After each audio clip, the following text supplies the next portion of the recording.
Hi, I'm Will. And I'm Luke. And this is Will and Luke Discuss, a vodcast and podcast where we discuss content related to psychology, personal growth, self-development, and well-being.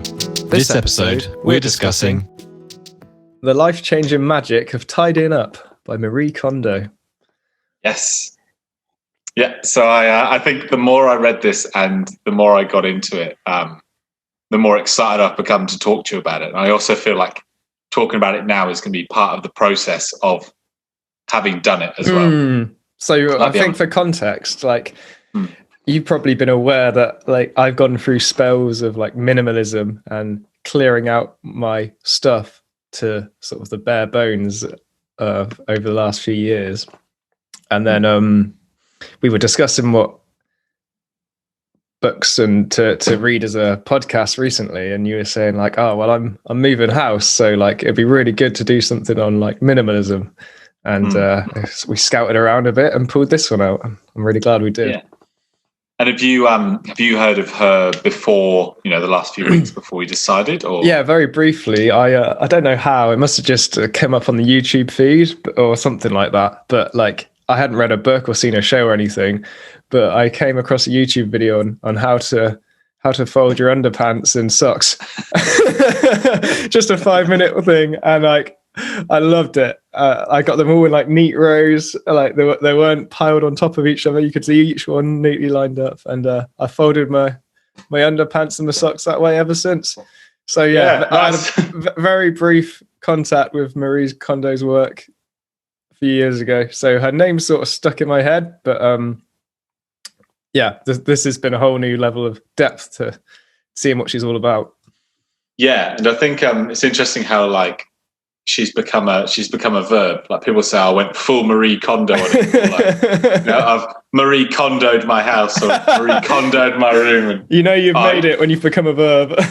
Yeah. Oh, you should have seen me today though, mate. It was I finished reading the book last night, and I was watching an episode of her show Tidying Up on Netflix. And then the moment it finished, I was like, right, we've just gone into lockdown. I've got 2 whole days off. I'm time to go full Kondo. So I just went upstairs and just took my notes before this that I'd done during the reading, and just got stuck in. Carry on. So what did you do? I feel like I want to get to that in a bit, but I feel like we should give it a bit of an introduction about the book. All right. If that's all right. Fair enough. Yeah. So basically, I suppose my understanding of it is that, she's a tidying up expert, and she's been interested in this her whole life. And she's just had a weird fascination with, orderliness and kind of keeping spaces tidy. And I guess what's different about her is she kind of takes it to a slightly deeper level, that it's sort of it can be a cleansing process. It can be a way of organizing your life, organizing your mind. And the process in which you do it is quite a, I guess you would say, a spiritual one, in terms of, you're kind of, you're looking to kind of draw in certain energies, get rid of other energies, and kind of creating your space, your environment, your home as a sanctuary, as a place that's free from, worry and full of things that bring you joy. And it's I guess it's more than just how to tidy up. It's a kind of the spirit in which to do it. Yeah. And it's so although completely agree with that it's not just about putting stuff in places that makes it look neat like a hotel room and then trying to keep it that way. It's much more about how it feels, your, as you say, spirituality, your kind of the psychological cleansing it does, but it's not all woo either. Some of it it's really resonates and makes sense on a psychological level. She says things an advantage of having a real cluttered house is you've always got that stuff to feel like you should be doing, and that some people would, once they've got their house in order, would then still feel anxious and then have to really address those issues, and they can no longer be sort of projected onto the mess they're in. And it's some people would have a unconscious incentive to maintain mess so they don't have to address their own issues. And so it's not just all. There is some woo in there. She's into like Shinto and making shrines and stuff that was a bit like out there, but like some of it was really as well. Yeah. Like, Japanese women should be thin and in charge of the house and stuff. So yeah, it's definitely the sort of conservative spiritual Japanese comes right through, and it's great. I love it. But like it's not like there's putting your house in order plus woo. It's like there's putting your house in order, and there really is, like, I really feel this connection that your possessions, you have chosen them. They are an extension of you. And to that, if someone were to take or destroy one of your possessions, you would feel a certain way about it because it's yours, right? We do have these psychological connections to our stuff. And so tidying is a very, I want to say therapeutic, but potentially traumatic process. Like, it's a psychological process. It's not just a physical process. And I think that really shines through. Yeah, and she talks a lot about, it's not as so much about necessarily like what to keep, it's about what to let go. Yeah. So, she does kind of say, like, the whole process is like, it starts with discarding and then kind of choosing where to put things and how to store them. So certainly, having gone through the process today, I can really relate to that journey. Like, I went through a whole roller coaster of emotions today. Really, really interesting. I wasn't actually planning on doing it before this podcast, but I just went and just spent like 6 hours, and I've like 8 bin bags of clothes and like 8 bags of rubbish and stuff I'm just chucking in the bin. And like, my room is just like, it's so different. It's so different. I've gone through, I've been reading letters. I'm looking at like birthday cards. I've been going through like sentimental items and gifts and my electronics, like the whole, top to bottom that she gives you like a guide to go through. And I guess I've followed that all of today. Yeah. Yeah. So for me, like the psychological and like therapeutic, healthy benefits of tidying was what really stood out for me. But maybe we should like go through the mechanics of her method, just to sort of put a pin, like get that out there. So as you say, that there are 2 aspects of tidying up: getting rid of stuff and choosing where to put the stuff you do keep. And then she recommends doing it in a particular order based on, I guess, what's she wants to make sure you do it all as fast as possible, so you actually get that, like, you actually see the effects and feel the connection with it. She sort of in one go as well. So and she does, like, I did see that she hinted at that for someone 1 go might mean 6 months, but like it's one project that you're doing, and some people 1 go might mean 5 hours, but she doesn't like this idea of, well, just try and get rid of 1 thing a day. It's like, no, start with the things you can make the most headway with first and work your way down to the hardest. So she starts with like starts with the clothes, and then books, and then komono, which is some Japanese word which means like miscellaneous stuff, like CDs, DVDs, electricals, things like that. And sort of finishes on the sentimental stuff, the stuff that's going to be hardest to deal with. I think papers was after books, right? That's after books. And she says it's like, it's a special event. This isn't like a chore, and it's something like once you've done it once, it like tidying is just a matter of just putting things back where they belong. Once everything you own has a home, it's not like it's not like you tidy every day. It's just you generally put the things in their home. And and she says like she doesn't have any relapses with her clients she works with. Like they don't like back to clutter. Like, none of my clients have ever relapsed. I'm like, wow, like that's a bold call. I wonder what the evidence is on that. But it's certainly, I think that's what she's talking about. And she's saying it's, like making that dramatic change, like your mindset and your attitude towards everything. And it can bring about like a greater awareness if you kind of see in a massive pile what your stuff is. And then kind of afterwards seeing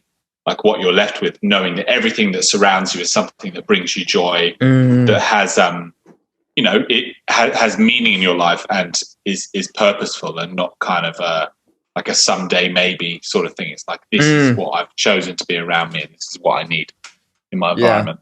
Yeah, surrounding yourself with the things you love. And she's like, that's the lifestyle we want to aim for. Why would we surround ourselves with stuff that we don't really like or that's falling apart? Or well, yeah, she says like perfection is the aim. Like she said, you know, like the aim is to kind of just make it just absolutely clear that everything in your environment is what you want to be there. Yeah. And she kind of builds on it, doesn't she? That's like, although that sounds intense, like to aim for perfection, but she's like, your possessions can be quantified. Like, you have a particular number of possessions, you know, it might be 1,326, but whatever it is, those are the amount of things you have, and each of them can have a home if you just go through them, decide which ones bring you joy, spark joy in you, which ones don't, discard the ones that don't, and give each one that does a home. And like, this might be something you do once in your life, and then perhaps just redo once a year or something. But like, yeah, but reading that you should aim for perfection was quite intimidating, I think. It's like, or not intimidating, but like puts me off a bit initially. But when she sort of explained it, I sort of see where she was coming from. It's like, yeah, why not? Why not aim for the way you want things to be? I really like her attitude she brought to it as well. It's like really kind of it was quite like loving, and it's kind of there was definitely some I mean, early on, just to draw some parallels to other books we've done, you know, there's, you know, Jordan Peterson, like, get your house in order. You know, he talks a lot about, you know, tidy your room first before you kind of go and enter into the world and do your thing. And then obviously like James Clear in the Atomic Habits, stuff around like creating your identity kind of helps you carry yourself in different situations. You know, that's work on creating an identity. And that kind of starts with the things you own and what's around you and the environment you spend your time in. And then I guess getting things done would kind of have some parallels as well. The David Allen book, I imagine. Oh yeah, no, for me that was like, that was a big standout. I was saying to my girlfriend that they just complement each other so well. Like, there wasn't much stuff I've really I'd like to go through more of the process of the Marie Kondo stuff. I just started with the clothes section, and I haven't been through the rest of it yet. And but I can kind of tell I won't be getting rid of too much because I did it all in the getting things done process. But it was a different attitude. Like, he didn't really mind you keeping a lot of stuff so long as it was organized, strategized, it was functional and methodical, and it was a very rigorously logical process. Whereas she brings in this like, it's not just logic, it's like your heart. It's like, it brings in, how do you actually feel with this possession? Like, does it spark joy in you, or is it just some guilty sentimental attachment to the past, or some guilty idea that, well, I might use it one day and I don't want to get rid of it? Like, well, that's what she says like, the reason we don't throw things away is because we're either like we're like scared to let go of the past, or we're fearful of the future. It's very existential. It is, and you know, back to what you said, like, there's 3 values she says that you carry, like, when you're looking at your items. One of them is like their function. The other one is like they provide information, and the third one is like emotional attachment. So it sounds to me like David Allen book, he was looking more at like function and information, whereas she's looking more at like the emotional attachment you have to items, and spinning off from that, like, what is stopping you from letting them go? Is it that you've kind of you're worried to leave your past behind, or you're scared that you need this thing in the future, and to actually to look at your 300 books or whatever and get rid of most of them, that to do that it takes a certain, like, I haven't read this and I'm going to commit not to read it.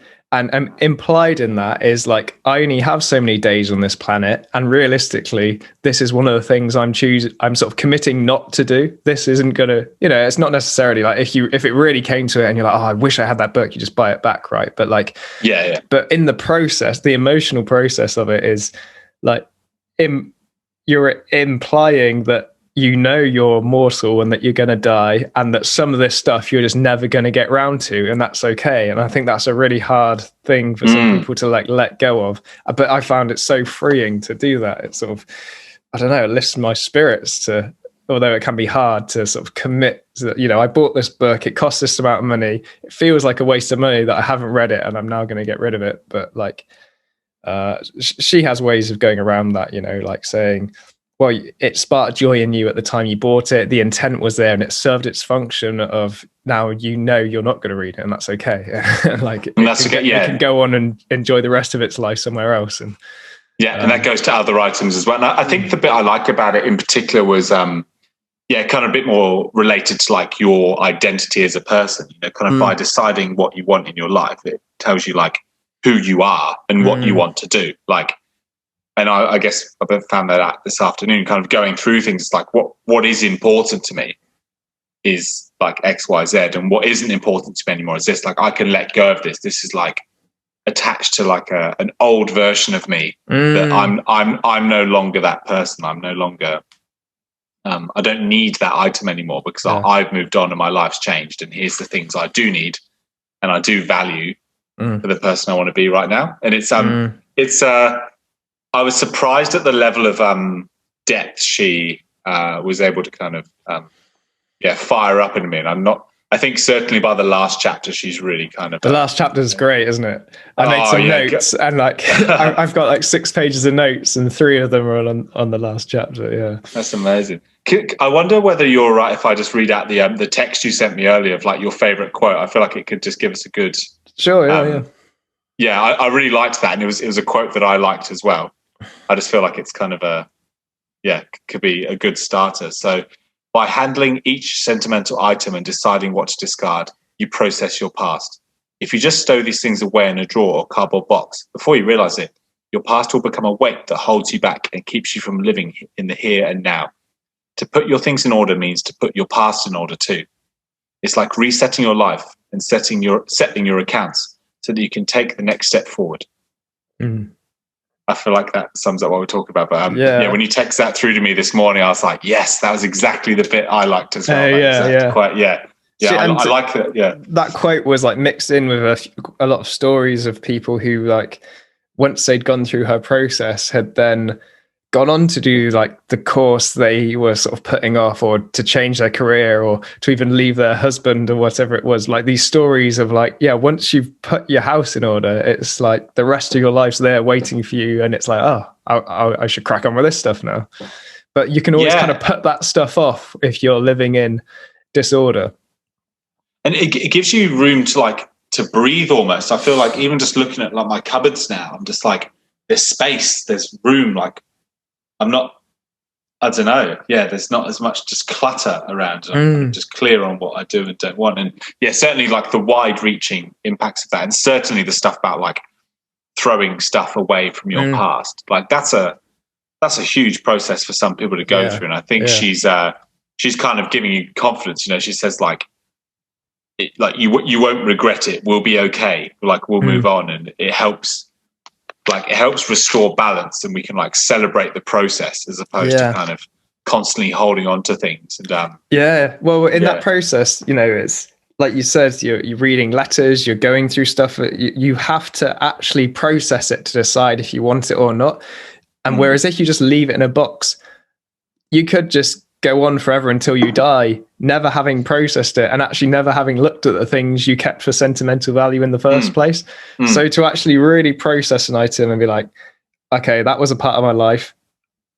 I get it. I was that person and it served its function, and this love letter can now go. That's like, it's hard to put into words, but it's something very, I think, powerfully therapeutic about that. I think it puts your mind in order as well as putting your house in order. You know, she says we can like treasure the person we've become because of these past experiences and these past items. Like we can look at them knowing that that's made us into who we are today, but we don't need them to be there for us to be in the present. Like there's part in the book she talks about, you know, like we live in the present. We can't be like the items that surround us kind of prevent us from doing that if we're constantly like dragged back to the past or as we've said, like worrying about what's in the future. Yeah.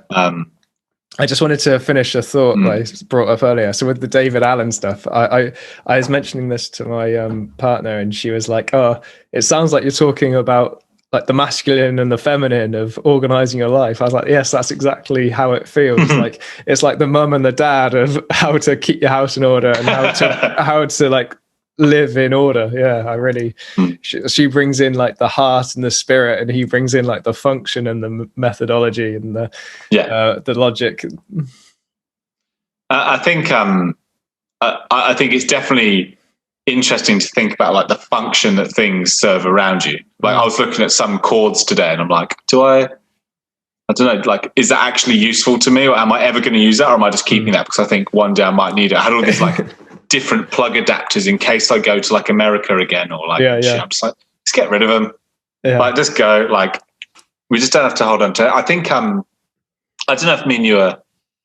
Well, I think we are like relatively similar in that we're kind of living in like rental properties. Maybe not so recently for you, but like typically like we've lived in like rental properties for like short periods of time between maybe 1 to 2 years, something like that. And we probably don't have as much stuff as people who've like lived in homes for multiple years and then. So it's made the process. I know it's not so much about like the amount of stuff you've got. She says, you know, it's not about that, but I think it certainly made the fact I could kind of do, I'd say like 90% of the Maree method, like by dinner time, and I started before lunch. Like I know, but whereas on the TV program, they're like day 23. I'm like, bloody hell, like doing this for 23 days. Like, well, no, you touch on something that's really resonates. Like I grew up in a very like disordered household with so much stuff, and then leaving that to say go to uni, and then like you say, I'm going from like rental to rental like year on year, or maybe going traveling, and it's like each time you move you recognize what you haven't used and what you don't need, and like constantly going through that process I think is what sparked this desire to get rid of stuff back then originally. Where it's like, well, life would just be easier if I lived with less stuff, and each time I come back from a traveling somewhere, or I don't know, I might go back to my family home and there's just a bunch of stuff there which I obviously haven't used for like a year. It's like, well, I clearly don't use this, so I may as well get rid of it. And then there was something, so it started for me as a functional process, and then you get this sense of lightness and joy from it that that makes it more than just about what stuff you have. For me as well, I think I've just gone through the clothes part of her book, and I will go through the rest of it, but I could knock it out in a day, I imagine, compared to God, if I imagine my family doing this, which I would love for them to do, but the thousands and thousands of books and CDs and sheds worth of stuff, it would take a good year. Well, it makes me think as well, like, just bring your parents into it. Like there'd be some of those things in my career that would have like a lot of value, like monetary value. And I think that would be a whole different project if you knew like I'm like going to donate my clothes because none of them are kind of in the position where I can be like, oh, if I sell them individually on Facebook Marketplace, I could make like $200 off that jacket or those shoes. Like it's kind of like the max I spent on any item there probably isn't worth the effort of kind of selling it. But then I wonder whether this takes like a whole different realm if like the stuff you're getting rid of has like monetary value, and I suppose you just got to put it somewhere until you sell it. Yeah, it's interesting she didn't go into that, because it was something that I struggled with as well, feeling that thrifty attitude of do I really just throw this or give this away where I could probably make some money back on it? And it's like, but like you say I have found for me that with the stuff I've had in the process of whatever, sticking it on eBay and then having to go to the shop to post it, or it's just not really worth the money you get from it, and I would have just been better off, and I've learned that now. Just give it to charity. You feel better, it just goes and it's done. I do like how she doesn't go into the whole kind of like what to do with it once you've bagged it up. I like it sort of, she kind of sticks to the method and the process. It makes more than succinct. Rather than being like, oh, and you can, it's like almost a whole different book, like what to do with the stuff you've boxed up and put at your front door. I think I'm not interested in that part right now. I hear what you're saying. I think it did, the way she used the word like garbage a lot often came across as like, is she just sticking the stuff in the bin? Like, is this going on landfill? So I think there was a part of me that wanted just for her to say, you know, and I recycle everything possible and I give it to charity. Just to hear it. Yeah. Because the idea is like, you know, just dump all the millions of bags of rubbish. It's like she's boasting about the amount of bags that are being made. It's like, is this all just getting burnt like on a tip? She does imply later when she talks about like the life journey of possessions, she sort of implies that they get given to charities, doesn't she, by the fact that they'll get used by someone else. But no, I appreciate what you're saying, that it would have made for a longer book had she gone into all the ways to get rid of your stuff. Yeah, and I think she does talk a bit in the book about, you know, when you're giving items to other people as well, saying like, don't give it to people just to like, I love they that might like make sure you like giving it to them because they'll get some joy from it. So I've got like a box of books upstairs, and some of them are quite hard to get rid of, but I've sort of created, when she talks about books, she talks about creating like a hall of fame, which always makes me think of like, I don't know if you've intentionally done this, but like this Bible you're creating of like your favorite books. So I've got like these books in a section on my thing, which like my favorite go-to books, like I feel like cover the main areas, like the classic hits of the self-help psychology world. But like I've got this box of books that I'm like, I'm gonna, you know, kind of message a few friends and be like, hey, I've got these really good books, I've got a lot of value from them, if you'd like to read them, and then pass them on to someone else, like please do, because I feel like some of them are like, I've gotten too much value from them just to give them to a charity shop. Like, and like to give them to someone I don't know. Like there's people I know who I would really think would benefit from these. Yeah. Although like strangers could as well. Maybe that's a bit more like altruistic, but like. But you'd love to see the effect of someone getting value from it. Yeah. Yeah, not like I don't want to give them to charity. Yeah, no, I see that. Yeah, no, this I love that bit. Can I read it? Like it really, I find it really funny. Go for it. It's you know, it's a few paragraphs, but what I'll do, I'll share my screen so it's easier to follow along. You see that? Yeah, there we go. One of my clients, M, not only loved buying clothes, but she also saved those that had sentimental value, such as school uniforms and T-shirts made for various events. She stored these in boxes and stacked them on the floor until the floorboards were completely obscured from view. By the end of the day, she had 15 bags to get rid of, including 8 bags of clothes, 200 books, various stuffed toys and crafts she had made at school. We had stacked everything neatly beside the door on the floor, which was now finally visible. And I was just about to explain a very important point. There's one secret you should know about getting rid of this garbage, I began, when the door opened and in came her mother bearing a tray of iced tea. Oh dear, I thought. Her mother set down the tray on the table. Thank you so much for helping my daughter, she said, and turned to leave. At that moment, her eyes fell on the pile of garbage by the door. Oh my, are you going to throw that away? She said, pointing at a pink yoga mat on top of the pile. I haven't used it in 2 years. Really? Well, maybe I should use it then. She began rummaging through the bags. Oh, and maybe this too. When she left, she took not only the yoga mat, but also 3 skirts, 2 blouses, 2 jackets, and some stationery. When the room was quiet again, I sipped my iced tea and asked, so how often does your mother do yoga? I've never seen her do any. What I had been about to say before her mother came in was this. Don't let your family see what's here. If at all possible, take the bags out yourself. There's no need to let your family know the details of what you throw out or donate. I especially recommend that my clients avoid showing their parents. It's not that there is anything to be ashamed of. However, it's extremely stressful for parents to see what their children discard. The sheer volume of the pile can make parents anxious about whether their children can survive on what's left. In addition, despite knowing that they should rejoice at their child's independence and maturity, parents can find it very painful to see clothes, toys, and mementos from the past on the rubbish heap, especially if they are things they gave to the child. Keeping your garbage out of sight is considerate. It also protects your family from acquiring more than they need or can enjoy. Up to this point, your family was perfectly content with what they had. When they see what you have chosen to discard, they may feel guilty at such blatant waste. But the items they retrieve from your pile just increase the burden of unnecessary items in their home. Nice. Good example. It just reminded me when when we were teens, I'm sure you remember like the craze of like LimeWire and like downloading music illegally for the first time, and I kind of got sucked into that.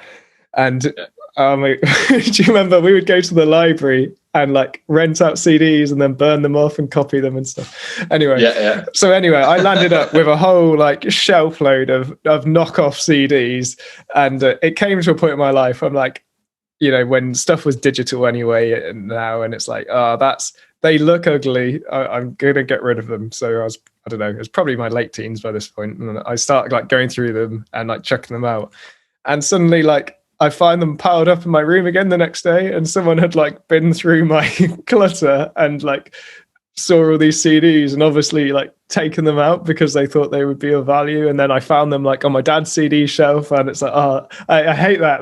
They're so ugly. Just let me get rid of them. So, let them go. Yeah. So when I read this, it just resonated with me. I think it's just worth saying like that she points out that like a lot of people aren't taught how to tidy. Like we're not. We're not good at this. Like a lot of people don't know how to do it. And obviously you would maybe take influences from your parents, or you would, sorry, one second, I'm just going to plug. I really like this point you're making. Like, influences. It's one of the first things she says, right? That we don't. It can just sound straight. Like you might buy a book on, how to garden or how to do DIY, but to buy a book on tidying, people sort of think, well, shouldn't you know? People know how to tidy, don't they? And like, no, people don't know how to tidy. It's evident. Sorry, I jumped in because it looked like you were moving. But please carry on. Oh, that's okay. No, that's pretty much it. I was just checking my charger in, but basically, like people don't really know how to do it, and they've never been shown. And it's just kind of amazing. Like I'm surprised how long it can take for some people. Like I suppose I've naturally had to be quite minimalist because of the living abroad circumstances, but certainly like having been in this apartment for like a year and a half, like getting rid of the amount of stuff I did today is quite remarkable. And I know there's people I live with, or people's I've lived with, or people whose house I've been to, they just got so much stuff, and I'm just curious how much they need it. I'd be interested to kind of dive in a little bit, but I suppose I just want to start by like what part of having read the book, are there parts of this process that you believe that you've kind of done before? Because I remember like a few years ago, you went through a bit of a minimalist phase. You did a podcast with Donnie talking about minimalism. I guess, I think, so for me, that it's more like I've gone through the logic of this process, and I've detached from stuff without looking so. I felt the after effects of the emotion, like the emotional high of doing it. But I think, let me put it this way. I don't know how you are with goodbyes, right? But if I'm going on a longer bye, I get uncomfortable and I just want to cut it off and leave and get out. So it's like I can relieve that tension. And I think I've had that attitude with stuff that it's like, if I'm struggling with an item, it's like, just stop thinking about it and just throw it away. Like, just get rid of it. And then you don't have to think about it. And I've taken that attitude, and that's really helped me to clear stuff. But I think that perhaps has sort of devalued or missed some of the processing. So where she says, pick up something and really decide, does this spark joy? And like listen to whether you're holding onto it because of some unprocessed thing from the past, or some like existential desire to cling to the future. And I think although I've been through perhaps the practical, methodical steps of what she's teaching, I haven't taken the emotional processing steps of how she does it. So I would say, yeah, that's the difference between this method and what I've done to get rid of stuff in the past.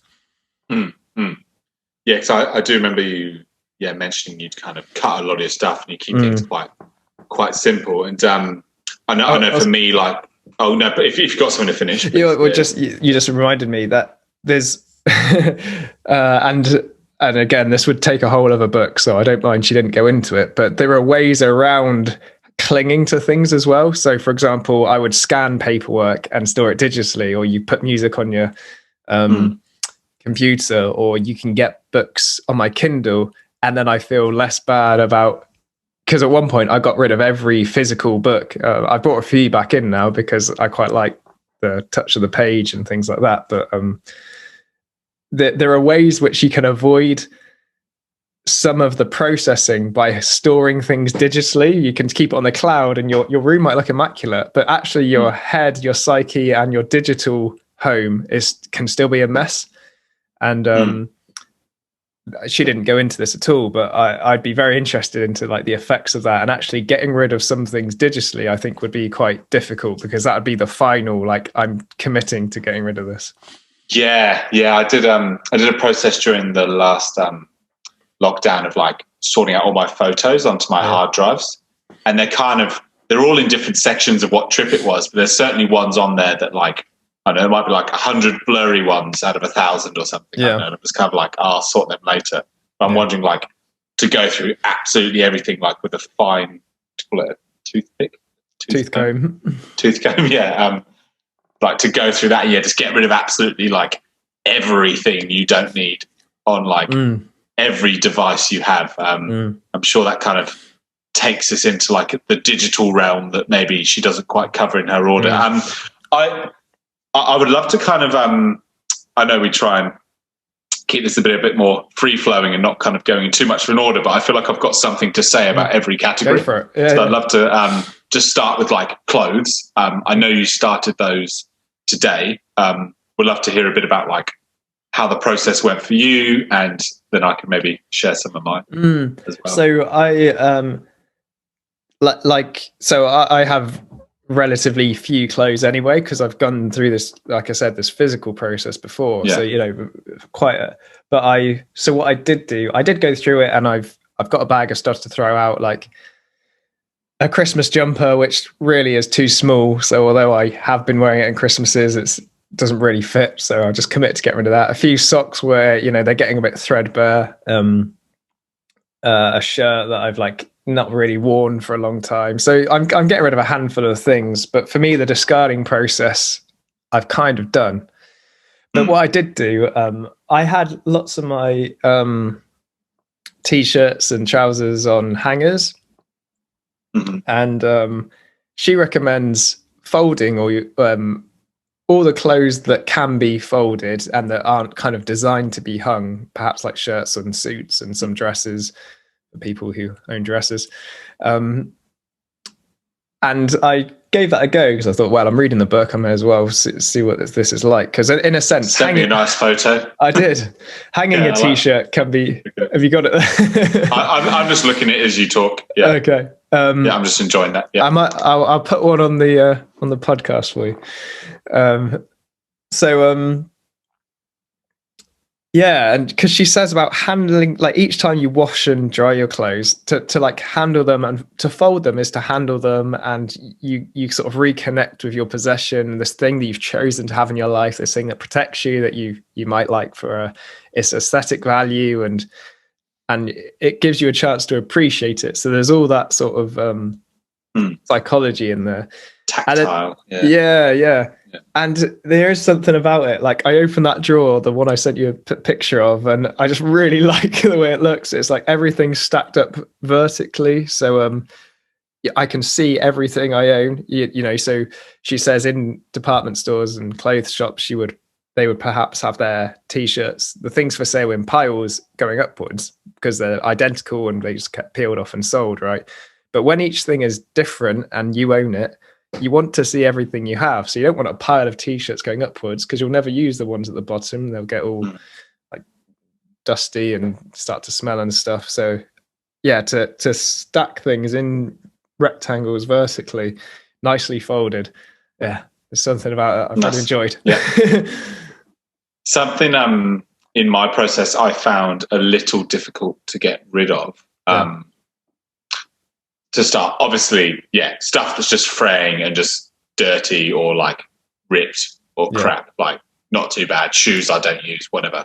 But it was more items of clothing that I'd gotten that kind of I felt were attached to a particular time. Like I used to have this job being like a youth worker that I would have obviously told you about. And like I had like these T-shirts from there that were like crew. Like I was like my work T-shirts that I'd wear, or like a hoodie that I got given, or like the logo of the workplace or the multicultural youth workplace I worked at as well. There was like these football T-shirts we wore when I did a big training day, and there was like all these kids there, and like each one had memories associated to it, but I simply do not use them. And like I kind of got rid of them, but there was a process there going, like that was like it took me back to that time, and I was like, that was a great job to have, and I felt part of this crew, and I felt part of this workplace. I was connected to these young people and doing like meaningful work and that sort of thing. It was I found that quite hard. It became sentimental quite quickly without necessarily needing it. And then there's also like a whole heap of football shirts. Like I used to just love collecting football shirts. I'd have like the AKA Athens third kit from Sports Direct for £4, or like the Sunderland away kit, like just random shirts. And I guess kind of I found it easy to throw out just like the random crappy ones. But then I kept a few. There was like a small amount of clothing that I kept that like I don't wear very often, but because they had such a meaning attached to them, or I really liked them. I've got like that, like the England 1998 shirt that you got me for my 18th birthday that I wear like when England play in World Cups. Yeah. And that's like once every 4 years, and its utility isn't like typically that high. Because we'll wear it for like 4 group games, then get knocked out in the quarters by Portugal.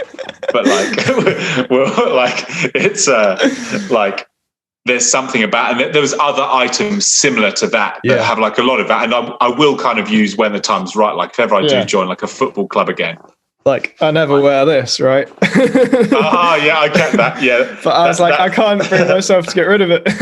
yeah. Those hats we bought together. Normally in the background of our photos, but I suppose, there was things like that I kept. So I have a small box of clothes that are kind of utility is low, but meaning is high, and I felt quite happy keeping them. I'm like, and it's like when you perhaps have a small selection of sentimental items, and each time you go through the tidying process, you touch them, you look at them, you process what they mean to you. Like that's the value by the sounds of it that you get. It's when you saw like 20 boxes of sentimental stuff that you never open, I think. Is like, well, that's not healthy. It's not good. Like you're leaving stuff unprocessed through that.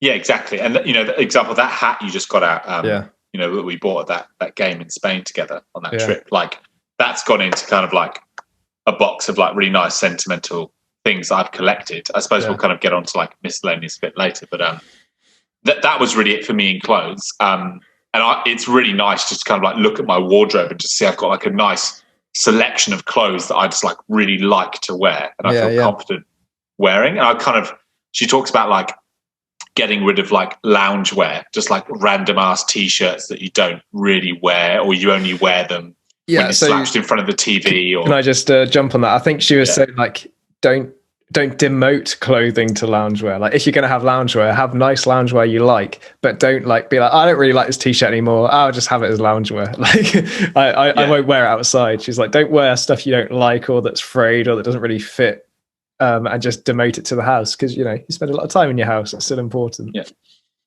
I guess it made me realize like what I do like. I would like to buy some nice new socks. Like nice to kind of with work now I have to wear like a lot of shirts and stuff, so I'm kind of going through and going, okay, what shirts do I want to wear at work? Like I like to feel confident and dress well at work, so which ones do I actually want to keep, which ones do I wear, and am I going to look after?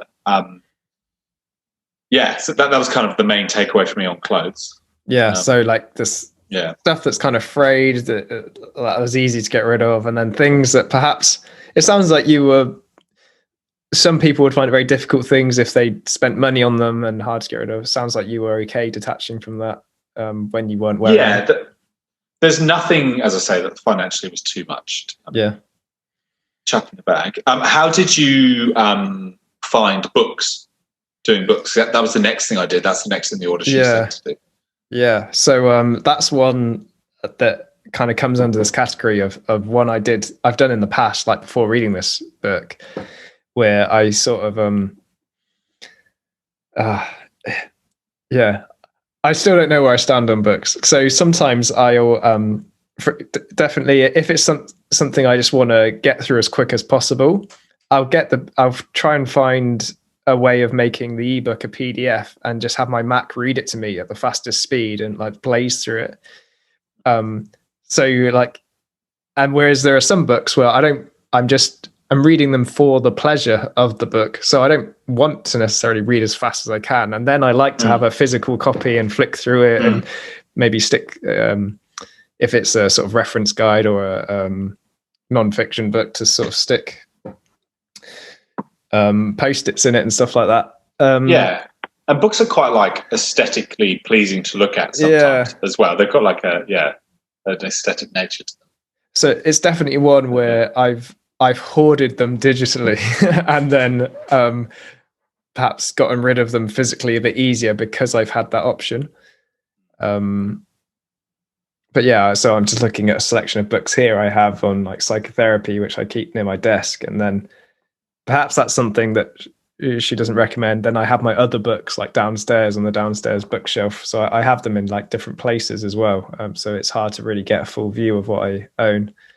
But yeah, like for example, the books that are downstairs, I haven't opened any of them since I've moved into this house, which has been coming up to 6 months. Probably didn't read them many months before that in the previous place. So that's something that, I think I'll use this process for and really question why I have these books. I think it's, there was definitely some I'm like, I'm just not going to read that again. That's just not happening. So there was a lot of them that were quite easy. There was a few like fringe ones that I thought, maybe not. But then like, I basically just got a collection of books that I really, really like, and that like I would go back to and I would happily read again at some point, and I'm happy with like the aesthetic and them being there, and also the fact that I've got like a massive bookshelf, so it's kind of like I'm not stuck for space. But also I probably cut my books like 60%. I probably got rid of. Did you like this last day? Yeah, but that said, I'd probably only owned like say 50 books, and I've gotten rid of like 30 of them or something. Maybe a bit less than that. But I had 40 and I got rid of 25 or something. But something like that anyway. And it sounded, from the way you just said that, it sounded like it was relatively easy for you to get rid of that. Yeah. There's none I put in my donate box that I feel like brought so much value that I can't let go of it. Like everything I'm keeping brought me so much value. Everything I'm letting go of has added to my life, but it doesn't need to be there anymore. So there are some things. What about books? So I think ones I would find difficult when I think about the ones I have downstairs are ones I've not read, which I sort of bought intending to read. But when I think about it, they no longer hold that same spark they had when I chose to pick them off the shelf. So I'm probably not. There was a few. There was a few in there that I kind of bought and didn't get around to, and I just got rid of them. Yeah, and also the fact that like they weren't on our list of books to cover on this podcast. I'm like, if they're not on that list, we're probably not going to cover it for another year. Yeah. You know, unless it like re-emerges and I'll just buy it again or get it on PDF. Right. Whatever. But something just kind of adding to books is like my handwritten diaries. And I guess I've been keeping like a handwritten diary for like years, just absolute years. Probably like 7 years or something. Yeah. And I basically just like got a nice box and I just put all them in there because I really like kind of going back into them and reading them randomly. Yeah. And kind of looking at learnings. And there was like, I guess in that same box, I know it's kind of moving on a bit, in that same box is like letters and cards that I find quite like inspirational and kind of remind me about like who I am, where I'm from, what I'm connected to. There's like letters you wrote to me on like my 24th birthday, ones from mum and dad when I got a new job, like leaving cards from work colleagues that kind of tell me about, you know, what I brought to them, or maybe reflect back to me what sort of person I was in that environment. Like going through that today and reading through those diaries, like that really, it's like encouraging, it's like motivating to read that. It wasn't just kind of like random ass birthday cards that like, happy birthday, all the best, just like whatever. Like every single one I read meant something and kind of spurred me on, inspired me. So I quite like the thought of having like a box of like stuff that's kind of is entirely me, whether that's just like my handwritten notes, my handwritten reflections, or things that other people have said to me about me. I quite like that, and it doesn't feel like clutter at all. No, I have a very similar like section on my shelf of like like you say, old handwritten diaries that's got them in sort of like date order, and to flick through them is I would never want to get rid of them, and they serve their sort of function of flicking back on who I was in that moment. I was in pieces reading them today. It was really beautiful. It was really, really nice. Like, just things you kind of weird, like the things people see in you that you kind of don't realize are kind of like everlasting. Like you're still that way now. Like you're still that same person, you know. They kind of, even though you can forget it, like the way other people see you, they kind of tell you things that you kind of forget about yourself. You're like, oh fuck yeah, I am actually like that. Yeah. And then obviously in there's like, you know, letters from I guess like deceased relatives and that sort of thing that are just like way too hard to let go of. Like maybe one day that's something I'll reach. There's things where you're just like, there's no chance that's going in the bin. Whatsoever. Yeah. And I think there's no, like we mentioned earlier, that it's not like having less stuff is inherently better. It's that there's something about what you do choose to keep. You're choosing deliberately because it brings you value and joy. And I think that can be so long as it's doing that, there's minimalism can turn into this game of like wanting to get rid of more and more stuff. This was definitely something I want to talk to you about. Like in the final, like on just the final page of my notes, I kind of wrote like tidying versus minimalism. Like there's a sort of like get everything you own and chuck it, be able to fit it in a suitcase. And it's like, well, it's not. And she says this like towards the end, like trust your intuition. Like something will click. Do what's right for you. Like you'll know what feels right and what's okay to give and let go. And that's why this method really, really works, because like I'm not in a position going like, oh, why am I keeping all these handwritten diaries if I'm barely ever going to read them, or like whatever, you know. I'm making the decision that's best for me, and I'm like, there's just like internally there's no way I'm getting rid of those things. And that's absolutely fine. Because it serves this reason and it sparks this emotion in me. And that's very different to like say struggling to get rid of something that you don't like, you've never really used, but someone once gave it to you as a gift and you feel guilty for giving it to charity. Like there's, again, it's like you say, it's about intuition. It's like listening to like, what is it that wants me to keep this? And you learn about yourself in that process, because you learn what's a healthy joy in their possession and what's like, what sort of an unhealthy attachment to totally. And things that you actually feel better for saying goodbye to, because you're holding on to them for reasons like guilt or guilt's a big one, or shame. Or if the person found out that you'd thrown it away or something, or you know, it kind of just makes me think like how annoying just shit gifts are. Like I went through some stuff today, and I can't give the details for just in case, but I got this gift, and I was like, I just really don't want that, and the receipt's inside of it. So I'm like, oh, nice. I'm just gonna go and get a refund on that. Yeah, good. Yeah. Well, she goes into it like, it's kind of like, if you're not going to use it, it's now served its function. Its function was for someone to say, like, you mean something to me, and here's a symbol of that, and thank you for meaning something to me in this moment for whatever reason I'm giving you this gift. And then you unwrap it, and there's perhaps the joy and the excitement of that, and then if that's it, if that's its function, then it's done. It's served its life for you. It's okay to move on. Perhaps more ideally, it's something that also sparks joy in you and you'd keep longer. But if not, there's no reason why you should feel more guilty for getting rid of it than keeping it and never using it. Yeah, totally. And it's kind of like, she says, like, your friends wouldn't want you keeping something out of guilt.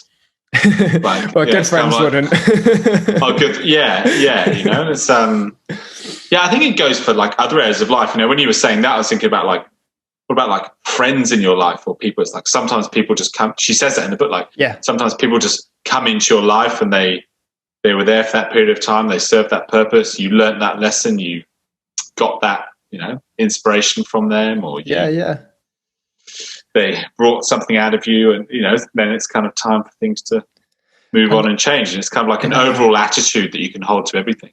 And I love that in the last chapter of the book where she talks about how you learn, through tidying, through actually putting your house in order, you go through hundreds, perhaps thousands of moments of practice of listening to yourself. Like, does this spark joy in me?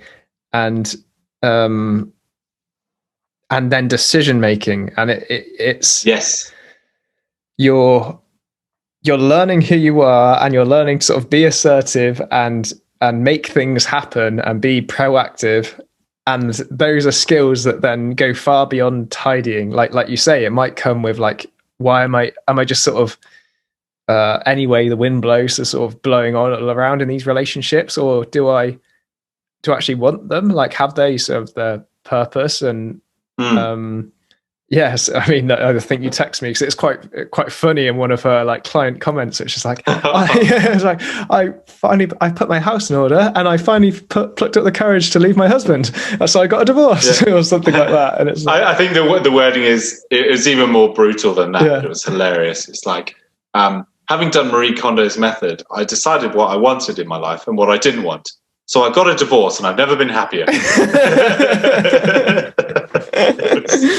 Absolutely cracked me. But I think what you're referring to is, like she said, like, it builds your decision-making confidence. You know, like, and you can have confidence that like the choices you're making are what's best for you, and you have confidence in your environment. You can trust your environment that you're going to make decisions that are best for you, and you're not going to kind of accept things in your life that aren't good for you, or you're not going to hold on to things for too long that serve no purpose or are detrimental to you. And it's kind of, it does all sound a bit existential and a bit kind of deep for a tidying book. And I don't like kind of that notion that like, oh, she's gone a bit deep there, but it's more like this stuff's important. Like, and I think Jordan Peterson in the last book a couple of times ago would like be deadly serious with this. Like, I've seen him in an interview just full like stare someone down and be like, tidy a room first before you like, try and change anything. Like, I bet there's changes you could make in your life that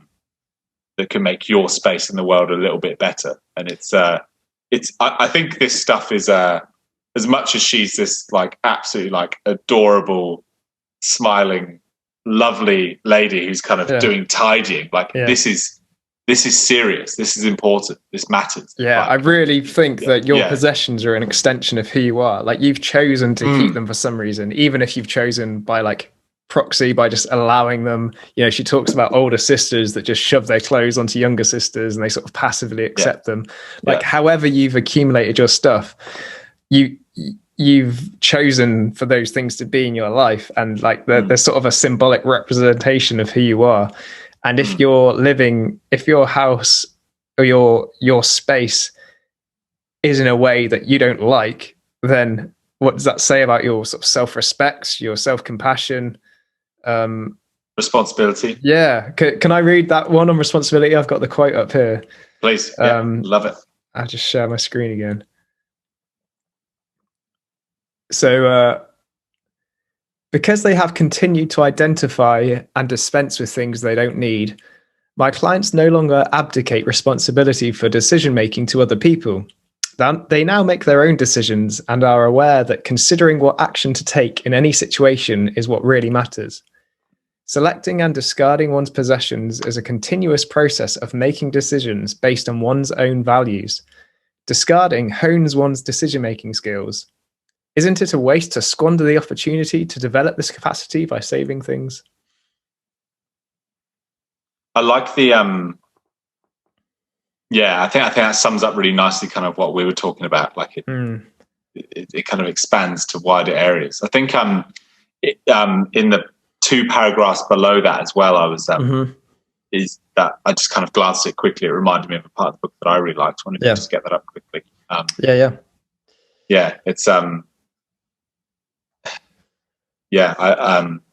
so after tidying, many clients tell me that their worldly desires have decreased. Whereas in the past, no matter how many clothes they had, they were never satisfied and always wanted something new to wear.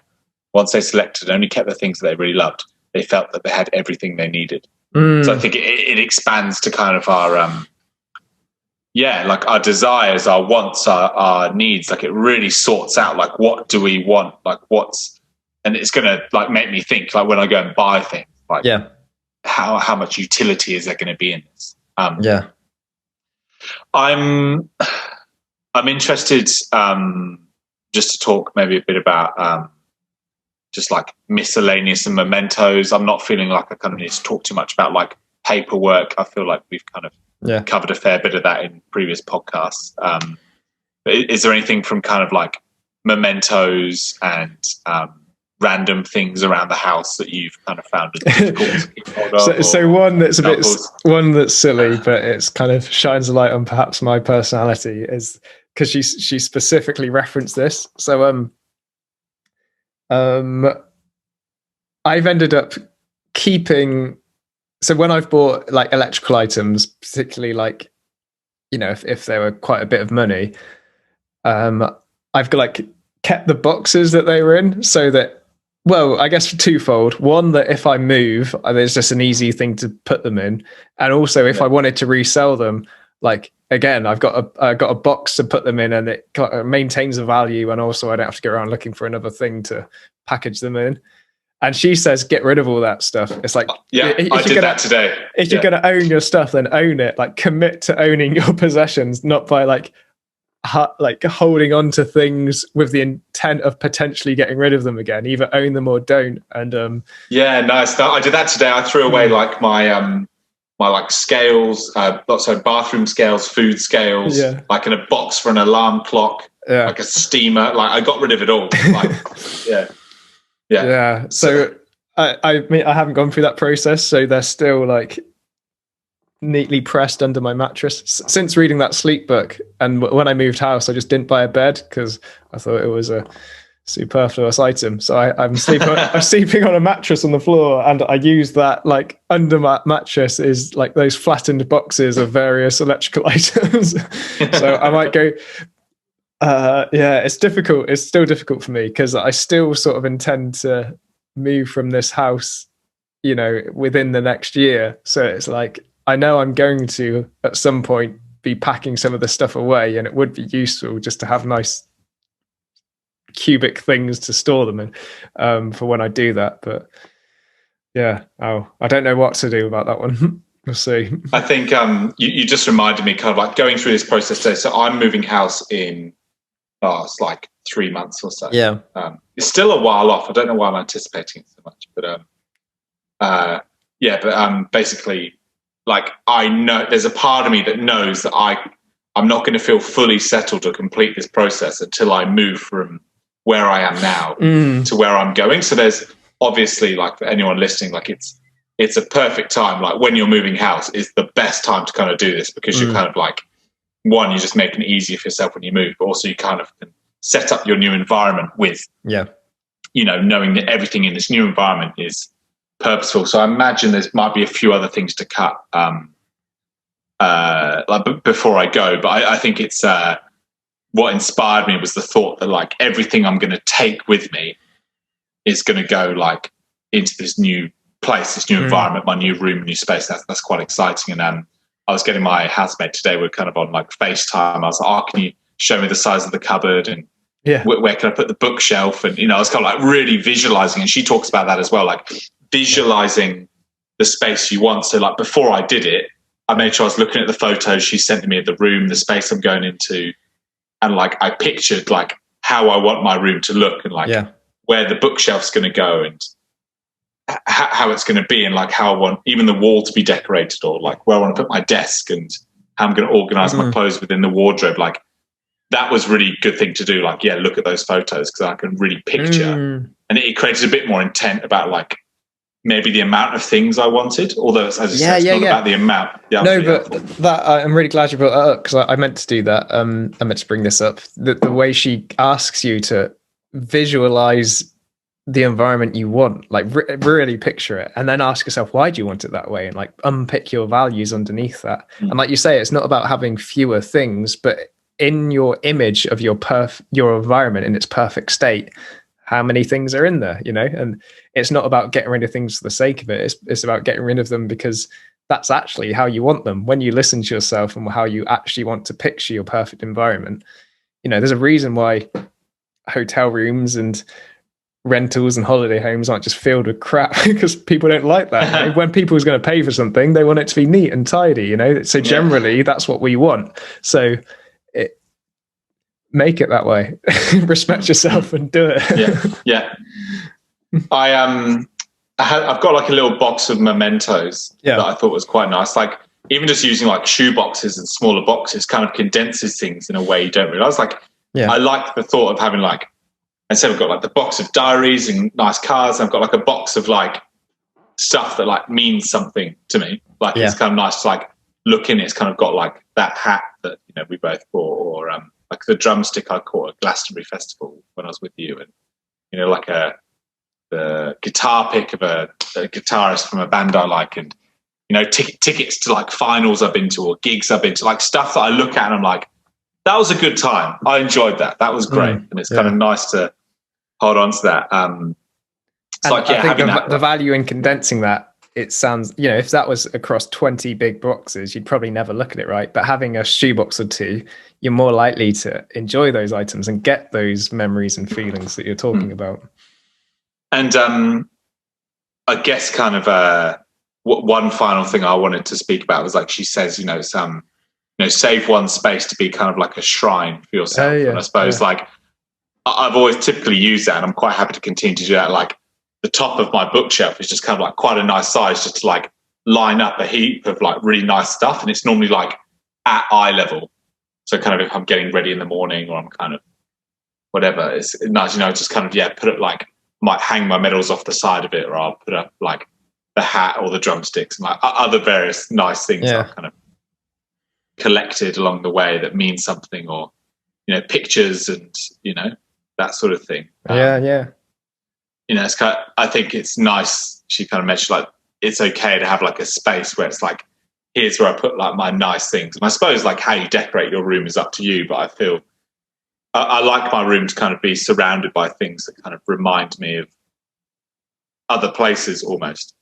It kind of could, because that's all contributed to like who I am. So like having a picture of like the street I grew up on, and then like a picture of me and you on the wall, and then kind of like various trinkets just hanging around or stuck on the side of the book. Like it's nice. It's just a nice thing to do, and I think that's like how I like to set up my room. To kind of that I, especially my bedroom, like that's the place that's kind of like that's me, and I am me because of all the places I've been, people I've seen, the things I've done.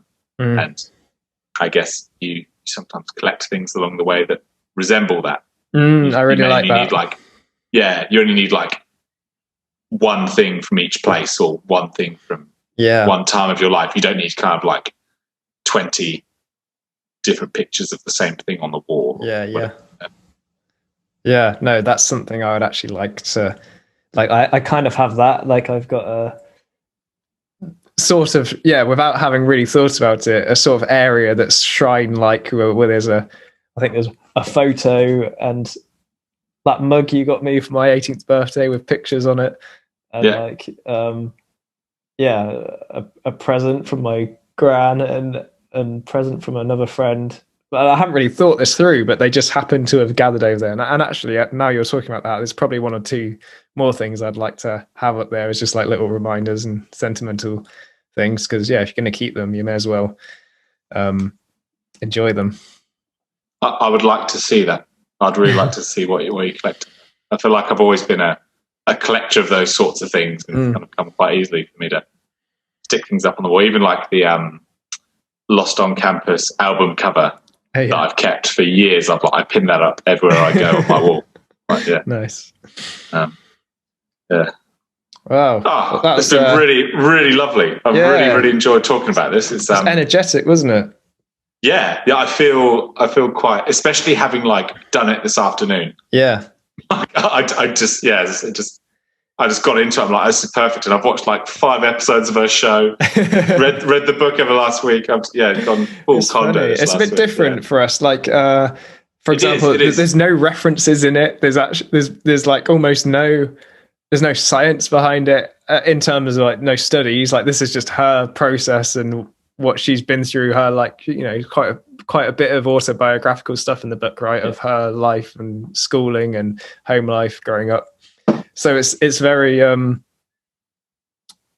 it's not like, well, the scientific studies say this, so aim for that. It's like, no, like listen to your gut and give this a crack. And it's like, all right. It's really digestible. And I feel like I felt a lot like low pressure talking about this today. Like I could really just talk from like experience and what it sparked inside of me, as opposed to kind of like trying to quote other people's studies or anything like that. It's nice. The book, the method she suggests in terms of intuition also comes across in the reading of the book. Like it has you sort of, it's an intuitively written book which has you reflect on yourself and not think about objective things like objective scientific studies and things, but just here's one person's experience and her clients' experiences as well, and think about how that resonates with your experience and see what happens when you give it a go. Thoroughly enjoyed that. That was really good, and I think my current space is a lot more very, very cleansing to be in. It's nice. It's nice. I kind of can't wait to move into my new space to kind of set it all up. Nice. I feel like I'm sort of I can't just do that final 10% until I've kind of gone. Get rid of those scales boxes. Oh, they're already gone. How are you going to pack them when you move? Just I'm joking. In another another box. But nice. Well, I look forward to seeing your shrine and talking about other things. But we can maybe introduce next week's book, which is the self-help classic. The 7 Habits of Highly Effective People. I read this years and years ago. Absolutely years ago. It was the first. Well, they had he had a what do you call it? A spin-off book called The 7 Habits of Highly Effective Teenagers, and I read that as a teenager, and it was the first like self-help book I ever read because my Spanish teacher gave it to me. So nice. That's then I later after reading that found the original classic, and are we going to read the 25th anniversary edition? We better hadn't we? The new intro in. We'll do both. You got to read it both all the way through. Yeah, don't want to miss a single word. Yeah. Oh my god! All right, cool. Well, I'm really looking forward to doing that. Imagine in the next week or two we'll get on to that, and then we're tracking well as always. Second month of the year. Yeah. Nice one. Cheers, mate. Right, really enjoyed that. Yeah, look after yourself, and happy Valentine's Day as well. To you too. Cheers, mate. Much love. Bye. Catch you soon. Bye.